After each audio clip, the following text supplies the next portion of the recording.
জুলাই বিপ্লবের ঘোষণাপত্র, আজ শহীদ মিনারে যে মার্চ ফর ইউনিটি আপনাদের যে সমাবেশ, সেখানে একটি বড় দাবির মধ্যে অন্যতম হচ্ছে প্রশাসনে, পুলিশে, বিভিন্ন জায়গায় ফ্যাসিস্টদের দোসররা বসে আছে, তাদেরকে আপনারা অবিলম্বে সরানোর ক্ষেত্রে সরকার কারো তৎপর হওয়ার তাগিদ দিয়েছেন। আপনি বলেছেন যে মানে আপনাদের পক্ষ থেকে একটি বড় দাবি গণহত্যার বিচারও বেশ কয়েকটি দাবির মধ্যে। আপনার কি মনে হয় যে এই ফ্যাসিবাদের দোসররা প্রশাসনের বিভিন্ন জায়গায় এতদিনেও কিভাবে বসে থাকে?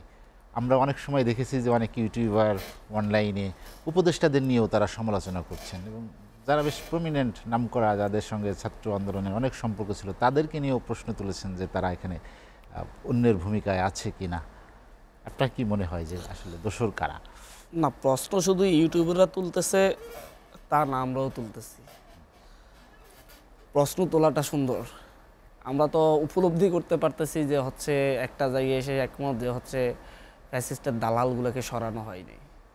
আমরা তো একটা জায়গায় এসে একমত যে হচ্ছে খুনিদের এখনো বিচার হয়নি, এবং এই দাবিগুলো তো আমাদের জায়গা থেকে আসতে হবে। সরকারকে চাপ সৃষ্টি করতে হবে। সরকারের উপদেষ্টারা বলে যে আমলারা তাদেরকে সহযোগিতা করছে না, তার মানে এরা কোন আমলা? এরা কি গোফালি আমলাগুলা? তো গোফালি আমলাগুলো তো সরাতে হবে। কারণ সরকার কি সেই সাহস পাচ্ছে না? সরকার সাহস না পেলে তো আমাদেরকে সাহস যোগাতে হবে।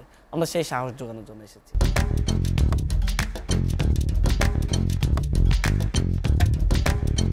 আমরা আজকে এখানে এসে মার্চ ফর ইউনিটিতে আমরা বলেছি, আমরা সকল রাজনৈতিক শক্তিগুলোকেও বলছি যে হচ্ছে আপনাদের ন্যায়ের পক্ষে আপনাদের যে কোনো অবস্থানে আমরা ছাত্র জনতা আপনাদের পাশে।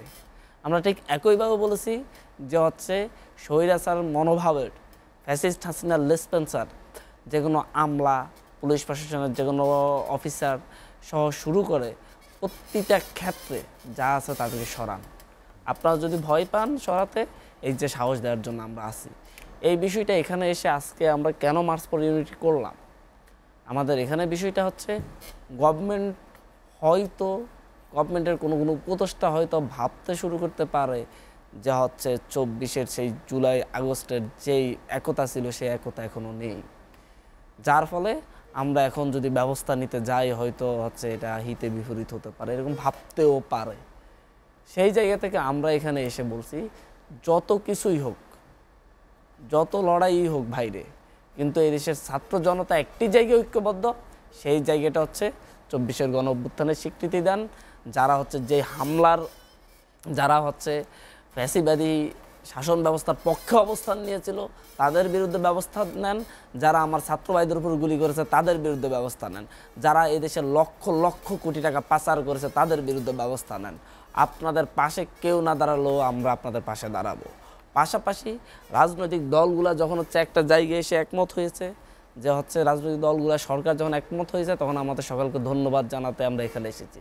আমরা দেখেছি হচ্ছে জুলাই আগস্টে আমাদের যে লড়াই ছিল, যে সংগ্রাম ছিল, সেই জায়গায় আমরা হচ্ছে দীর্ঘ সময় ধরে ফ্যাসিবাদের বিরুদ্ধে লড়াই করা রাজনৈতিক শক্তিগুলা, বিভিন্ন স্টেক হোল্ডারগুলা আমাদের পাশে দাঁড়িয়েছিল যখন আমরা হচ্ছে ওনাদেরকে আমাদের পাশে চেয়েছি।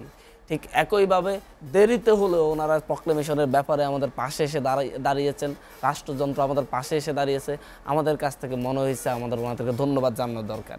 তবে আমাদের কিছু বিষয় আমাদের কাছে মনে হয়েছে যে হচ্ছে উদ্বেগজনক। আমাদের কাছে মনে হয়েছে যে হচ্ছে বিভিন্ন ধরনের স্টেক হোল্ডাররা আবার হচ্ছে বিদেশিদের প্রভাবে অথবা হচ্ছে বিভিন্ন কুটসালের প্রভাবে হয়তোবা আবার এটা থেকে সরে আসতে পারে। আপনি বলেছেন যে দেশে বিদেশে ষড়যন্ত্র হচ্ছে, আমরা সেই ষড়যন্ত্রকারীদেরকে রুখে দিতে আমরা মূলত হচ্ছে রাজনৈতিক শক্তি এবং হচ্ছে সরকারকে, বিভিন্ন স্টেক হোল্ডারদেরকে আমরা সাহস যোগাতেছি যে হচ্ছে আপনাদের বাইরেও এদেশের ছাত্র জনতা এটা চাচ্ছে, আপনারা এগিয়ে যান, আমরা পিছন থেকে আপনাদেরকে সাপোর্ট দিচ্ছি। আপনি দেশে বিদেশে ষড়যন্ত্রের কথা বলেছেন, সেই ষড়যন্ত্রে আসলে কারা? আমি সেই কথাটাই বলছি, অনেকেই চাই না। স্পেশালি আমি যদি নাম ধরে বলি, ইন্ডিয়া চাই না যে হচ্ছে 72-এর সংবিধান কাটাছেড়া করা, কারণ এটা তাদের অস্তিত্ব। তারা বাংলাদেশে তাদের এই যে জহির রায়হান থেকে গুম করা যে শুরু, সেই গুমের বিচার আজ পর্যন্ত হয়নি। জহির রায়হান কোথায় আজ পর্যন্ত? এখানে সবাই ভুলেই গেছে জহির রায়হান যে গুম হয়েছিল, একটি মানে হচ্ছে স্বাধীন দেশ থেকে প্রথম গুম, জহির রায়হানের বিচার হয়নি। কিন্তু ওনার বোনের ভাষ্যমত হচ্ছে ওনাকে হিন্দি ভাষাভাষী লোকজন তুলে নিয়ে চলে গিয়েছে। তাহলে আপনাকে বুঝতে হবে সেই তখন থেকে, এবং হচ্ছে শুক্ররঞ্জন বালির বিষয়টাও দেখলাম যে তুলে নিয়ে গেছে। কোনো ধরনের বিচার বা কোনো ধরনের কূটনৈতিক পদক্ষেপ নিতে পারে নাই। আমরা মনে করছি যে হচ্ছে ভারত সেদিন আমাদের এই দেশে ঘাঁটি গেড়ে বসেছে মূলত ৭২-এর সংবিধান দিয়ে, এটা ভারতীয় ঘাঁটি। এটার বিরুদ্ধে ওই যে ভাই বললো যে হচ্ছে আপনার এটা পরিবর্তন করতে গেলেও 50% 60% একই থাকবে, আমরা একমত। আমরা বিষয়টা হচ্ছে সিম্বল হিসেবে রাখতে চাচ্ছি না যে হচ্ছে ভারত থেকে এসে এই সংবিধান করা হচ্ছে।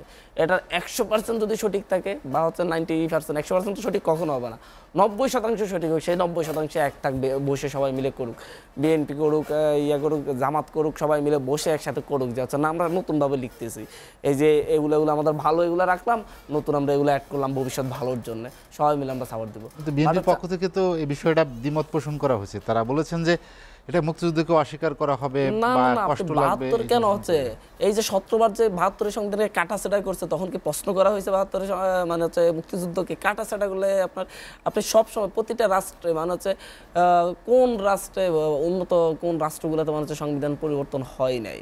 সাউথ কোরিয়াতে 5টি প্রক্লামেশন রিপাবলিক আছে, 5th রিপাবলিক চলতেছে, এই জন্য কি আগের গুলাকে অস্বীকার করা হচ্ছে? এই যে ভাই বলছে ফ্রান্সেও আছে। তাহলে এই প্রশ্নটা হচ্ছে মূলত হচ্ছে আমি এটাতে আমি খুব কষ্ট পাই আসলে এই কথা যখন বলে, যে এই কথাটা আওয়ামী লীগ নেতাদের মুখে শুনতে শুনতে আমাদের কান ঝালা বলা হয়েছে, মুক্তিযুদ্ধের চেতনাকে অস্বীকার করা হবে, ৭২ সংবিধান ফিরিয়ে আনা হবে। এই যে বারবার এগুলো আমরা গত 16 বছর যাবৎ শুনতেছি, তো এগুলো আমাদেরকে কষ্ট দেয় আসলে। এই কথা কেন আসে? মুক্তিযুদ্ধের চেতনা এমন না যে হচ্ছে একটা সংবিধানকে বাদ দিয়ে নতুন সংবিধান রচনা করলে এটা মুক্তিযুদ্ধের চেতনা শেষ হয়ে যাবে। আমরা তো যে প্রক্লেমেশনের কথা বলছি, সেখানে আমরা ৭১-এর স্বীকৃতি, ৪৭-এর স্বীকৃতি, ৯০-এর স্বীকৃতি, প্রতিটা স্বীকৃতি দিয়েই আমরা আগাতে চাচ্ছি। বিচার যে প্রক্রিয়া চলছে, আপনারা বলছেন যে বিচার করার পরেই ভোটে যেতে হবে, এটি একটি বিষয় যে এটি আসলে দীর্ঘমেয়াদী প্রক্রিয়া কিনা। আর আওয়ামী লীগের রাজনীতি, সেখানে আপনাদের একটি কঠোর অবস্থান, এটি নিষিদ্ধ করতে হবে বা আওয়ামী লীগকে অপ্রাসঙ্গিক করে দেওয়া, সেই দুই জায়গাতেই কোনো টানাপোড়েন আছে কিনা?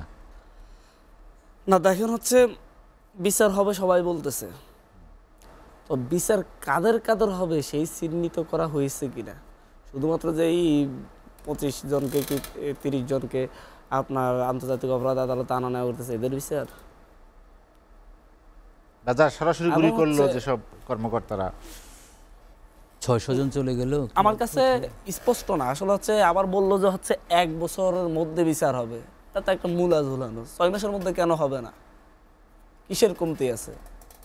আমরা চাই দ্রুত বিচারটা হোক, এবং কাদের কাদের বিচার করতে সেটা সরকারের ব্যবস্থা শ্বেতপত্র প্রকাশ করুক যে এদের আমরা বিচার করব। এটা হলো জুলাই গণঅভ্যুত্থান হত্যাকারীদের বিচার, আর্থিক খাতে দুর্নীতির বিচার, গত 16 বছর হত্যাকাণ্ডের বিচার, প্রত্যেকটার বিচার করতে হবে। এটা 6 মাসের মধ্যেই করতে হবে।